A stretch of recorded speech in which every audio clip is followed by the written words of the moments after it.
आणि आता बातमी आहे मनोज जरांगे यांच्या संदर्भात। पाणी आणि उपचार नाकारल्याने जरांगेंची तब्येत खालावली आहे। जरांगेंच्या नाकातून रक्त येत असल्याचं समोर आलेलं आहे। मराठा समाजाला आरक्षण मिळावं आणि अधिसूचनेचं कायद्यात रूपांतर व्हावं या मागणीसाठी मनोज जरांगे उपोषणाला बसलेले आहेत।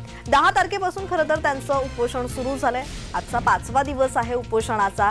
जलत्याग उपोषणाला त्यांनी सुरुवात केली आहे। त्यांच्या उपोषणाचा 5वा दिवस असून आणि या 5व्या दिवशी त्यांची प्रकृती अत्यंत खालावलेली पाहायला मिळते।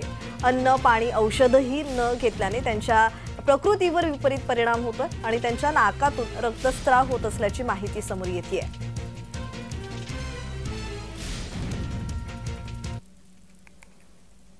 तर या संदर्भात अधिकची माहिती देत आहेत आमचे प्रतिनिधी विजय चिडे। विजय, खरं तर जरांगे यांची तब्येत आणखीनच खालावल्याचं पाहायला मिळतंय, तर या संदर्भात ताजा तपशील।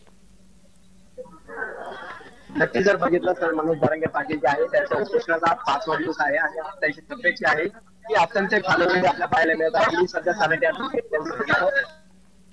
मनोज जरांगे पाटील जे आहे ते सध्या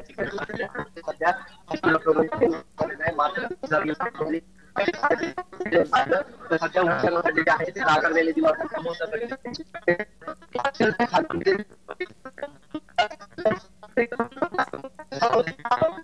विजय, तुमचा आवाज नीट येत नाहीये। नक्की जर बघितलं तर सकाळी आहे मराठा समाज आहे अंतरवली या ठिकाणी आपल्याला पाहायला मिळत आहे। जर बघितलं तर पाठीमागे जे आहे सध्या लाखोच्या संख्येने जे आहे ते मराठा समाज या ठिकाणी दाखल झालेला आहे आणि मनोज जरांगे पाटील यांना उपचार घेण्याची पाणी पिण्याची जी आहे ती विनंती मराठा समाजाने केली। त्यानंतर जर बघितलं तर मनोज जरांगे पाटील यांनी आता सलहे स्वीकारले। सध्या त्याच्यावरती जर बघितलं तर छत्रपती संभाजीनगर येथील गॅनेश हॉस्पिटलचे डॉक्टर आहे विनोद चावरे हे सध्या त्यांनी सलहे लावण्याच्या जबाबदारी आहे आणि सध्या जर बघितलं तर समाजाच्या आग्रहासाठी जे आहे ते त्यांनी सलहे या ठिकाणी मनोज जरांगे पाटील यांना सध्या पाहायला मिळत आहे। जी, तर विजय, मनोज जरांगे यांची तब्येत खालावल्याचं चित्र दिसतंय। दुसरं म्हणजे आता सध्या तिथे लाखो मराठे उपस्थित आहेत, हजारो मराठे उपस्थित आहेत। दुसरं म्हणजे जर मनोज जरांगेंना काही झालं तर आम्ही रस्त्यावर उतरू, उद्रेक होईल असाही इशारा मराठ्यांकडून देण्यात येतोय। तर या संदर्भात अधिकची माहिती।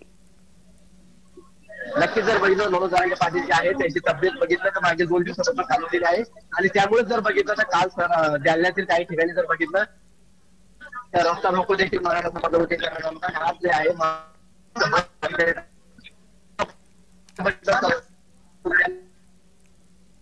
आणि त्यामुळे जर बघितलं तर संपूर्ण ठिकाणी जे आहे बंद देखील पाहायला आहे आणि मनोज जरांगे पाटील यांची तब्येत जी आहे ती खालवत जात असल्याने आता सध्या मराठा समाज जो आहे तो आता कुठेतरी आक्रमक वाटेने आपल्याला पाहायला मिळत आहे। त्यामुळे आता सरकार काय याकडे काय लक्ष देणार हे देखील तिथे फार महत्वाचं जाणार आहे। कारण सध्या सराच्या अंतर्वादीकडे जर बघितलं लाखोच्या संख्येने जे आहे मराठ्यांनी कूच केलेली आहे। या ठिकाणी जर बघितलं तर आतापर्यंत अनेक मराठी जे आहे ते आतापर्यंत सराच्या अंतर्वादी या ठिकाणी दाखल झालेले आहेत आणि मनोज जरांगे पाटील यांना सध्या उपचार घेण्याची विनंती जी आहे ती मराठा समाजावरती करण्यात येत आहे।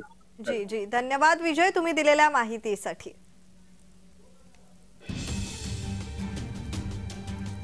आणि उपचार नाकारल्याने जरांगेंची तब्येत खालावली आहे। जरांगेंच्या नाकातून रक्तस्राव होतोय। मराठा समाजाला आरक्षण मिळावं आणि अधिसूचनेचं कायद्यात रूपांतर व्हावं या मागणीसाठी मनोज जरांगे उपोषणाला बसलेले आहेत। आजचा 5वा दिवस त्यांच्या उपोषणाचा आणि या 5व्या दिवशी त्यांची तब्येत आणखीनच खालावलेली पाहायला मिळते। मराठे हे त्यांना वारंवार उपचारासाठी पाणी पिण्यासाठी विनंती करताना दिसतायत।